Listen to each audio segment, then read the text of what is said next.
Was in hockey from a young age of 5 years old. He started skating at 4, and the minute he had a hockey stick in his hand, he was just in love. So he played hockey straight through until he was 12, and he just loved the sport. He was good. He was a good player, but the thing that separated Dylan from everybody else was his sportsmanship. Win or lose, Dylan was always the child who 5 minutes after the game in the dressing room was pumping everybody up for the next game. The first few years that Dylan played, he played as a goaltender, and he really loved that. He loved just being, the one that saved the goals, and brought the team to victory. And, he used to love it when after the game, everybody would meet him at center ice and dive on him and be on top of him. And, that always made him very proud. And he loved the camaraderie of the game. His hockey teammates were his best friends. They always were his best friends. For Dylan, it was a chance for him to be with his friends, to really be bonding with his friends. It was physical activity, When he was playing sports, he wasn't home on the Xbox. So it was really good for him to be out there and, playing and burning off steam and, just enjoying himself on the ice. I was always very proud of Dylan. I was a single mom, so I was a hockey mom. It was arenas all the time for practices and games and traveling, and it just made me so proud to watch him play. It was a joy. I mean, he shone on the ice like it was where he was meant to be. He loved it. In 2008, Dylan was 10 years old, and we were in Cole Harbour for a tournament. Dylan was a goalie, and there was 2 goaltenders, so they played game about. They took turns, and this was Dylan's game to play. It was a semi-final game. If we won this game, we were making it to the finals. Dylan was dressing up, and a parent came in from the same team whose son was not a goaltender,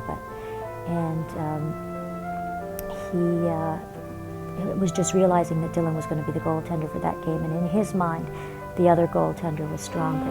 So about 3 feet away from where Dylan was getting dressed, I was with Dylan, I was helping him. The parent said that if Dylan was playing that game, that he was taking his son and he was going home. And that was really hard, because I knew if I hurt him, Dylan hurt him too. So I went over and I asked him, please, you can't, Dylan's sitting right there. The coach came over and asked us both to leave the room. We were very lucky. We had a really good coach that year. And the coach said to the other gentleman, the choice is yours whether you want to take your child home, but we're not changing our rules of the game.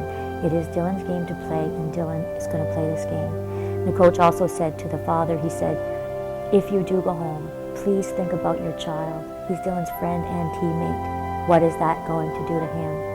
So inevitably they stayed. There was so much friction in the bleachers that day. Parents were divided, they felt the tension, So Dylan played his game. He brought his team to a 5-3 victory, and he won MVP for that game. But the damage was still done. He was proud of his win, but he was heartbroken, because in his mind, he wasn't the better goalie.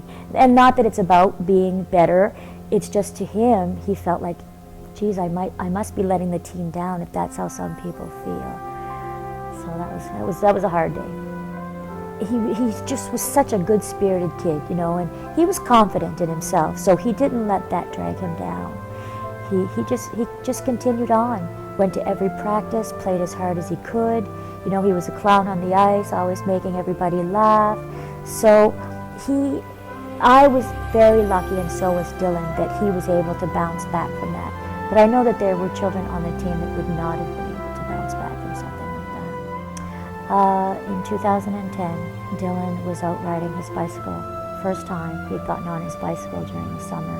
And he was going 10 minutes from our home to the local hot dog stand to meet some friends. And halfway there, he was struck on a construction site by a boom truck. He died about an hour later in hospital from blunt force trauma. And when the fall rolled around and it was hockey season, it was still really raw for me. And I wanted to start sending out a message to parents to let them know how blessed they were to still have their children.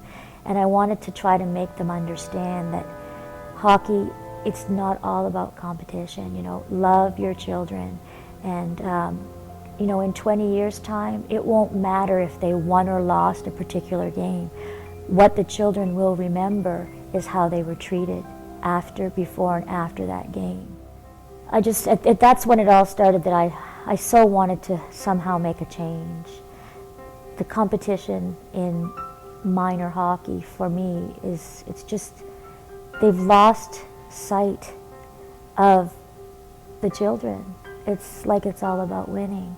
There's no more child first. I think it's very important that we, you know, continue to care for them on an emotional level too, you know, being supportive and with praise and making sure that every child is included will make a very big difference, you know, in how they enjoy the game and how they will interact with others on and off the ice.